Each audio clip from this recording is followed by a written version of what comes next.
God who's created us and He's placed us in this life. Yeah. He's the one who feeds us, He's the one who sends down the rain, and He's the one we have to return back to. Do you believe in God, or? Do I believe in Yeah. God? I don't believe in God as such. Okay. I respect other people's religions, and I like to understand them. Okay, no problem. The reason I don't believe in God is I lost my mum at a young age. Okay. She was a lovely lady. Okay. And what happened to her, she didn't deserve it. Okay. But since then, yeah. I think as I've grown up in London, it's very multicultural, multi-diverse. Yes. And I've worked with a lot of Muslims, Jewish, Hindu. Okay. So I've learned to understand everyone's culture, everyone's aspect of the world. Yeah. And I wanted, that's why I've got the Quran, because I wanted to read it, understand it. Yeah, it's good.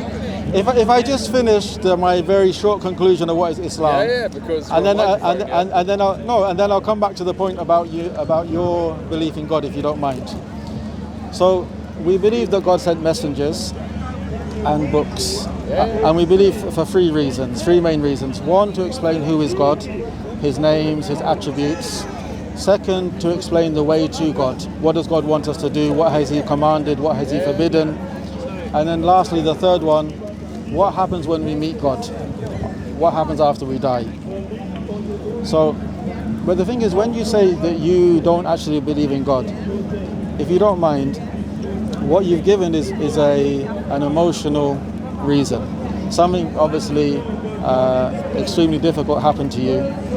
But does that mean that that there's no creator, or does it mean that you're not happy with the creator? Look, I believe that I've gone through a divorce recently as well.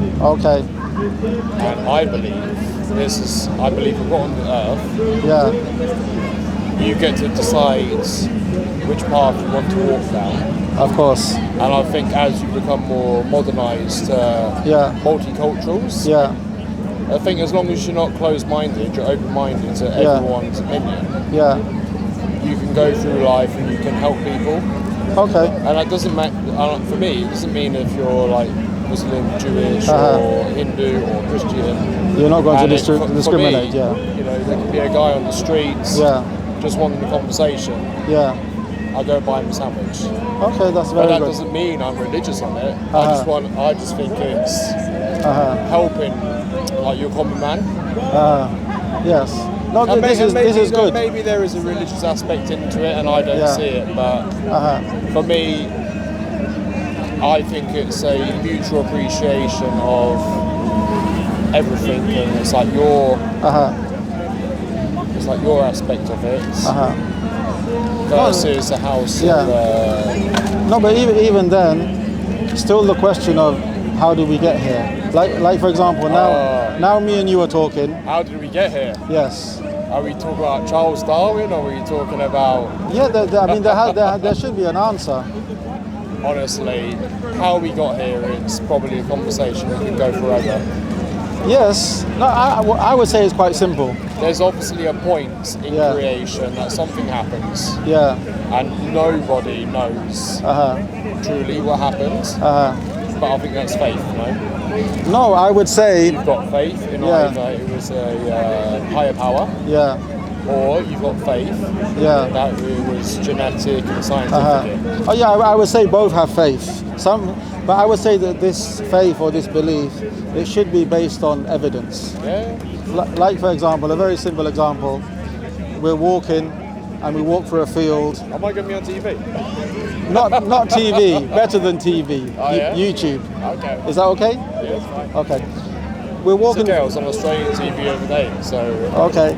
Yeah. So if we're walking through a field, and then we see a beautiful house, doors, windows, roof, everything, and we haven't seen anyone make it.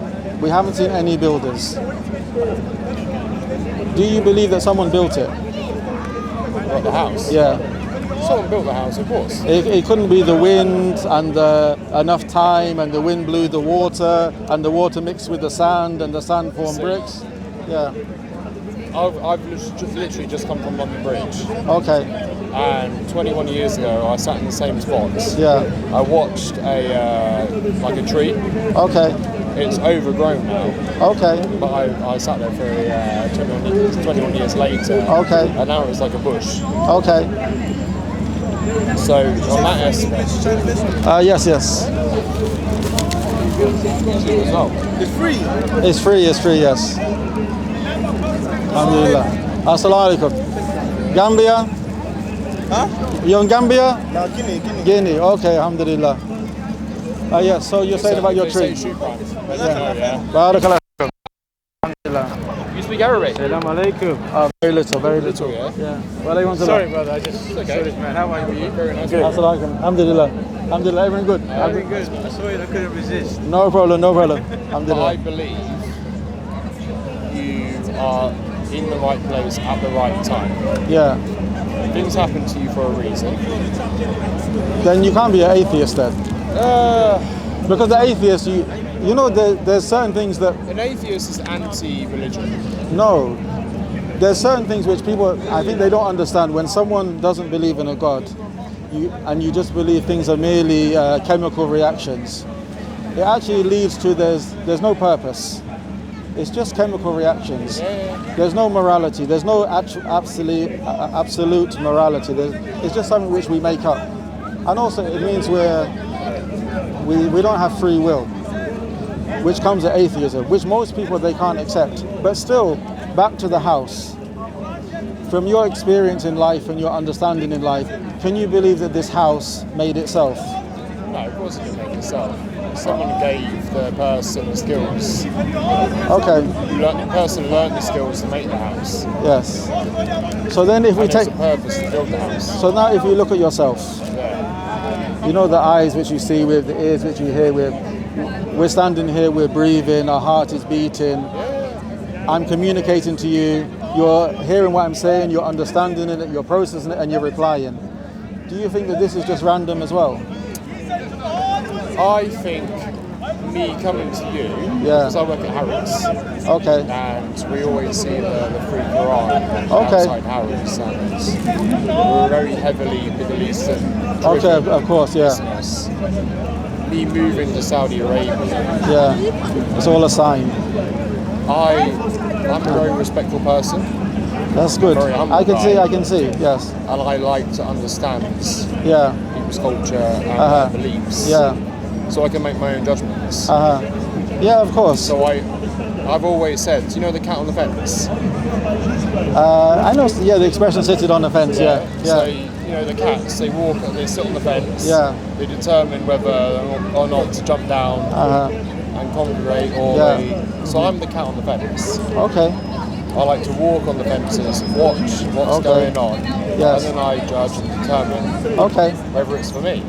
Okay. And, you know, I'm never going to say maybe, you know, I'm a devout Muslim. I'm never going to say I'm a devout Christian, even though I was baptized. You know, that was my parents' decisions. And I think because what happened to my mum, and because I've lived in London for such a long time, and I've grown up in a very multicultural society, you know, I think, if I'm honest, Islam's had a bit of a tough ride over the past 10 years. It's still doing quite well though. Yeah. No, but the thing is, without being so insistent, to respect people and their cultures, as in how they dress, how they behave, how their family structures are, their food they eat, is all well and good. It's good. But you know the underlying reasons. That's where you say Allah Akbar. Yes, Allah Akbar. But the reason why they think like this, the reason why they behave like this, because I would still say we have the issue of, is there a creator or not? There's something in the Quran, I mean you can look it up later, but it's chapter 52. And it's 2 verses concerning, is there a creator? And it's very interesting because it's only 2 verses, it's quite short. But I would say the argument is, it can't actually be responded to or refuted. So it mentions, أَمْ خُلِقُوا مِنْ غَيْرِ شَيْءٍ أَمْ هُمُ الْخَالِقُونَ. أم خلق السماوات والأرض بل لا يوقنون. So you do speak Arabic? Little. Yes. So it's asking a question. It's in the Quran is very interesting. There's a lot of places where questions are asked. Rather than just telling you, you must believe this, you must do this. There are places like this, but the Quran has a lot of places where it asks you a question, it wants you to think. So Allah asked the question, were you created for nothing? Or did you create yourself? Did you create the sky and the earth? Then Allah gives a conclusion, He says, but rather they have no certainty. So you know this argument, if I explain the argument, were we created for nothing? So nothing exists and then we came into existence. Everyone with using their reason, their logic, they would say this is impossible. Something which doesn't exist, there's nothing there, it can't bring something into existence. That's one. Then the next question, or did you create yourself? It's not possible that we didn't exist and then we chose to make ourselves. So even though two things are mentioned, Darwinism versus religion. No, not really, because even that is a little bit. That's the controversy between religion and Scientology. You know why I would say no? Because Darwinism is explaining once there was a original species, once there was a beginning, how we got so many different types of species of human beings. Yeah. This is the process. But Darwinism doesn't... And then you've also got the theory of evolution versus destruction of the ecosystem. Okay, we can come to that afterwards. You see? No problem, but you know Darwinism... I think we're the sixth society, they reckon. Yeah, but the thing is Darwinism doesn't explain how did you get that first living being. It's explaining they had a living being and by random mutation and how would you say, survival of the fittest, that we got so many different species. But it still doesn't explain how did we come into existence, and that's the question we're on first. So this verse in Quran, it mentions two things. Were you created for nothing or did you create yourself? This is very clear that no one can say we were created for nothing. No one can say we created ourselves. So this necessitates that there has to be a God. There has to be a God. Let me continue, then we'll come back. Then it said, did you create the heavens and the earth? So we are living on a planet. We're living in the atmosphere. We have air we breathe. We have the sun. We have the rain, everything. We didn't create this ourselves. Something had to create this. And then lastly, which I find the most interesting, the verse, it finishes where Allah, He makes a conclusion. He says, بَلْ هُمْ لَا يُوقِنُونَ, but rather they have no certainty. Okay. If you read or if you listen to all of the people who propose evolution, the Big Bang Theory, that there's no creator, etc., you will never find any of them have certainty. They will say, we think it's this, but it could be something else. We're still looking into it. We hope that one day science will give us the answer. So it's actually 1,400 years ago, the Quran has made an announcement. Those people who don't believe in a creator, they will never have certainty. And this is something which we found out today. So we still go back to the point of there has to be a creator. That's the first thing. I think that's faith, isn't it? It's belief based on reason. And if you look at the way I see it, and we can talk about this all day. We can. So you imagine like you're born. You're a child. You're a baby. You're like a white canvas. And then as you grow up, the outside factors start to paint your canvas to start to determine who you're going to be. To a certain aspect, when you get to a certain level of maturity, you can either go with the grain, or you can go, I don't believe this is right, this is not for me, and I want to do this. Or you can be like me, look out on the fence, and you can sit there and you can watch all the societies and all the cultures. So you would fall under the بَلْ لَا يُوقِنُونَ, but rather they have no certainty. Do you not find it interesting that you're in this life and it's a temporary life? We are going to leave this world one day, and you have no certainty. So I was married for 12 years. Okay. And I've just been divorced. I lost my mum 14 years ago. Yeah. And I'm moving to Saudi Arabia, which is the complete opposite of London. Yeah. And, you know, is that a decision that I've made? I'm not sure. Is that a job that I got offered? I turned down the opportunity to go to the Middle East before. Yeah. I've always been drawn to there's an aspect of choice. Like, for example, you saw us today and you chose to come over. At any moment, you're not a prisoner. At any moment you can leave. So you do have a choice. I mean, there are... Nice guy, I'm giving you the time. No problem. I'm giving you YouTube time. Thank you very much. There are factors around us that affect us. How many followers are you going to get on this? No idea. But there are factors around us which influence us, what society we're born in, what time we're born in, if we're wealthy, if we're poor. These affect us. Yeah. But in all of this, we still have choices. At the end of the day, I always believe you're going to die alone.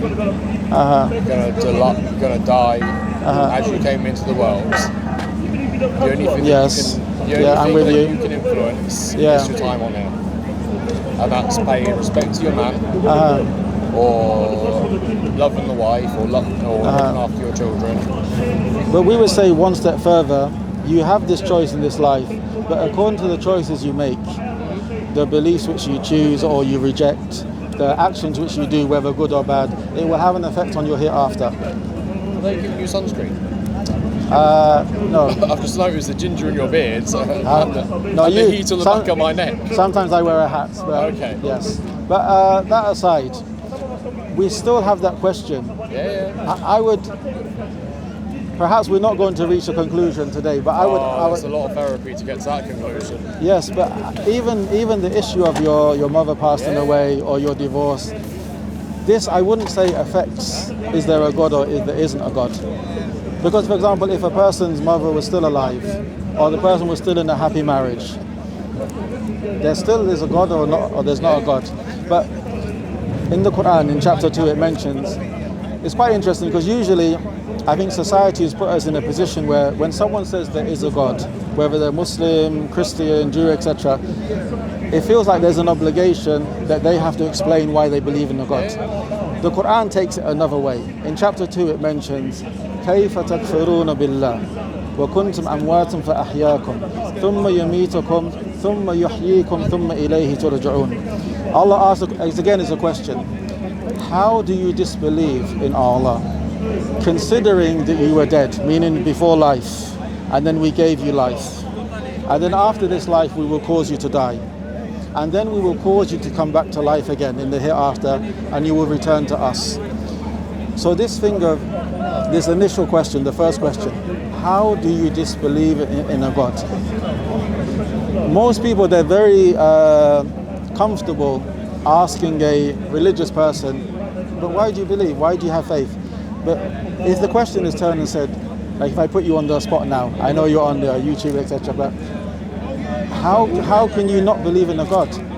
How can you not believe in a God, considering you're here, considering the sun is shining, considering the process of life in your mother's stomach for 9 months, you're born, you're crawling, your teeth grow, you begin to walk, your facial hair grows, then it turns white, etc. You know, there's a constant process around us. We see the spring, the summer, the autumn, the winter, we see the rain falling. So how can you not believe in a God?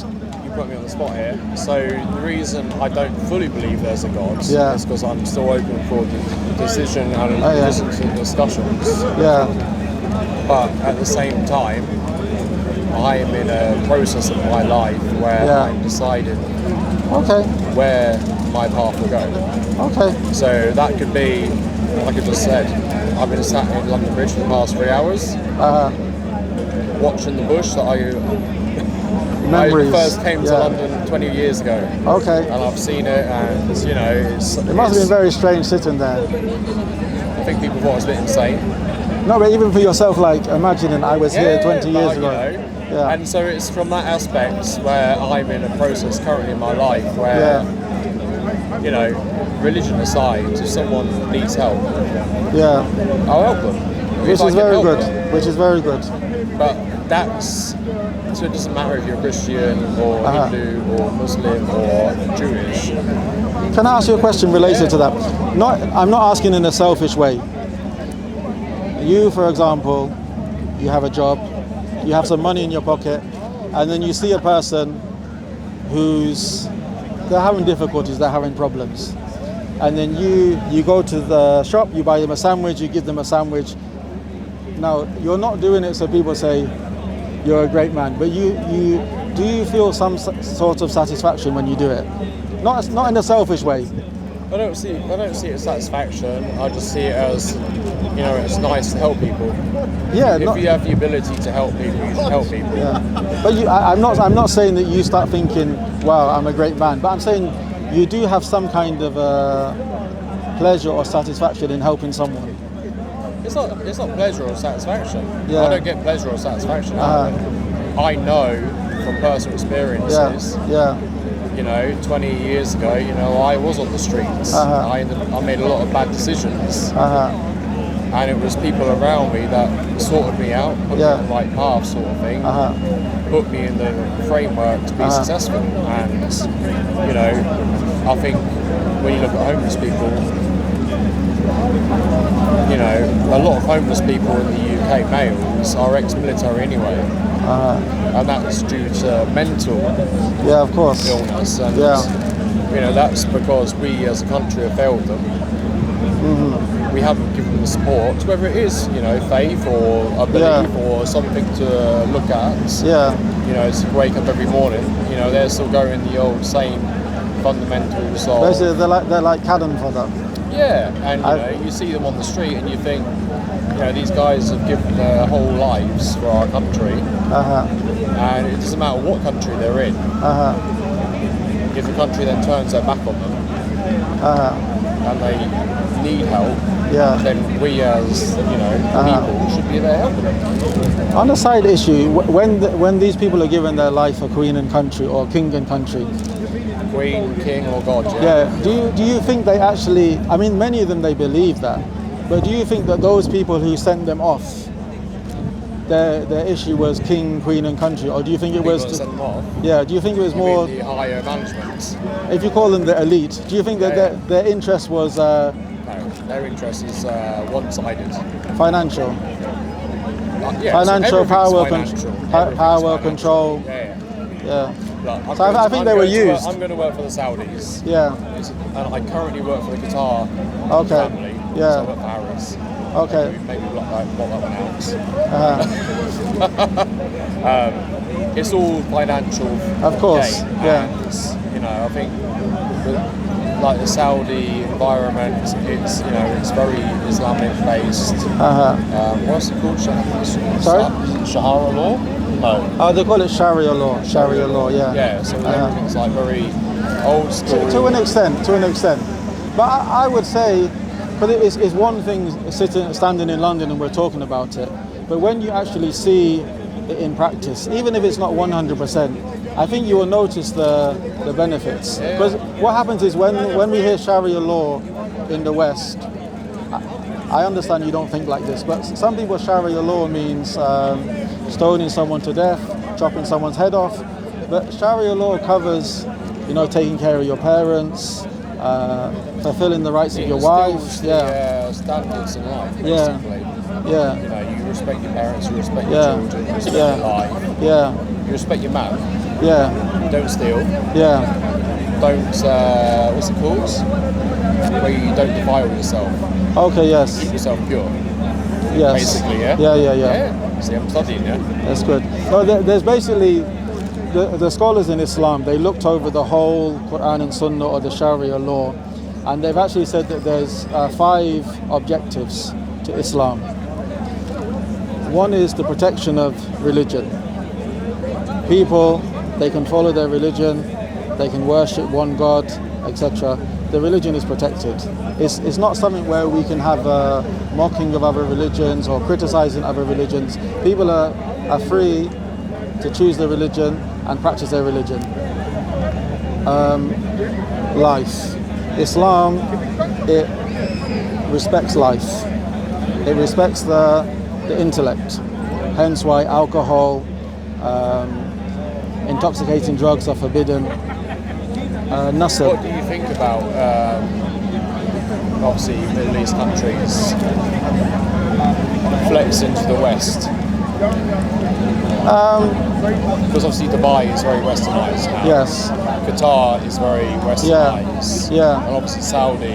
Yeah. They are moving. I think it's next year. They're going to legalise alcohol. In some areas, I believe, yes. It's like hotels and I think areas. Yeah, it's problematic, very problematic. What's the journey to Mecca called?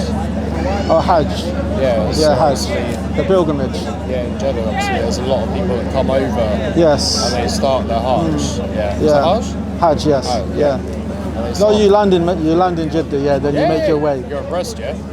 Sorry? You're a little bit impressed, yeah? Yeah, I'm good. It's good. Yeah, it's good. Yeah. Sorry, bro. No problem. See the thing. Let me just continue, then I'll come back to that point. So. I am going to have to go soon though, yeah? No problem, no problem. I've got a dinner date in half an No hour. problem, So. that's good. So Islam, it protects religion, it protects life, it protects the intellect, it protects the family lineage, as in Islam, adultery, fornication is forbidden, so everyone should know who is their father, etc., etc. And then lastly, it protects property. So people, they find it harsh, but if a person, they steal out of greed, not out of necessity, but they steal out of greed, then the legislated law is their hand should be cut in a public place. People, they find it extremely harsh, but when you go to Muslim countries, one, because of people believe in God and they believe they'll be accountable in their judgment, but also because of the laws.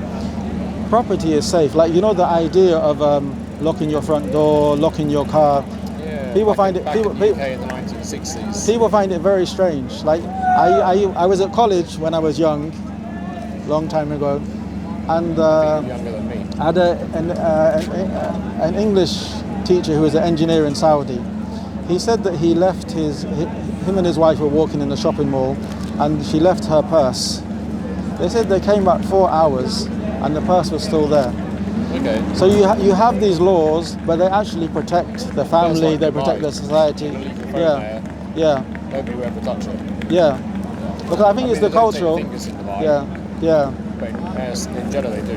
Yeah. So I think it's the belief in Allah and the Day of Judgment, but also the law as well, and it has an effect upon the people.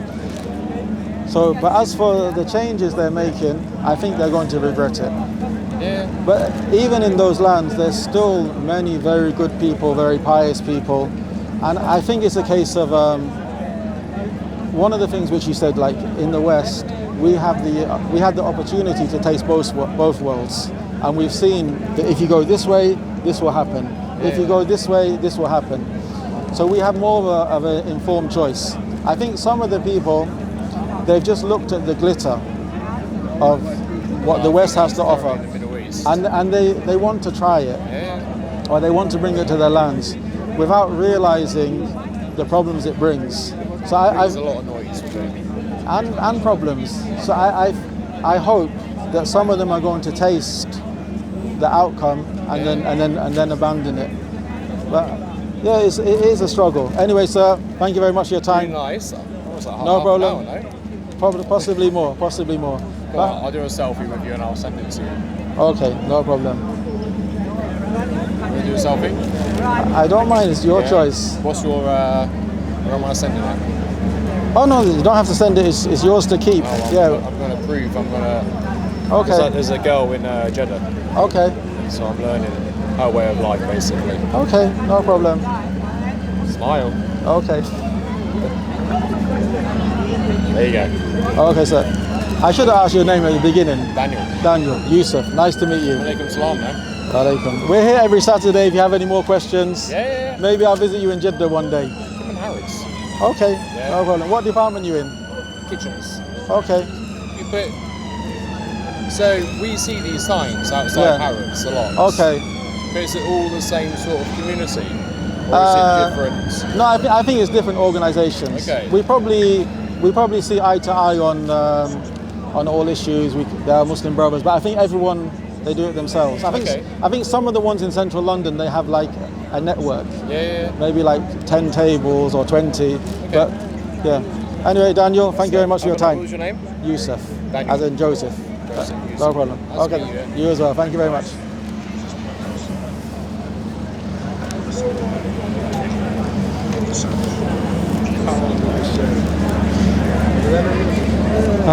This gentleman, Yeah.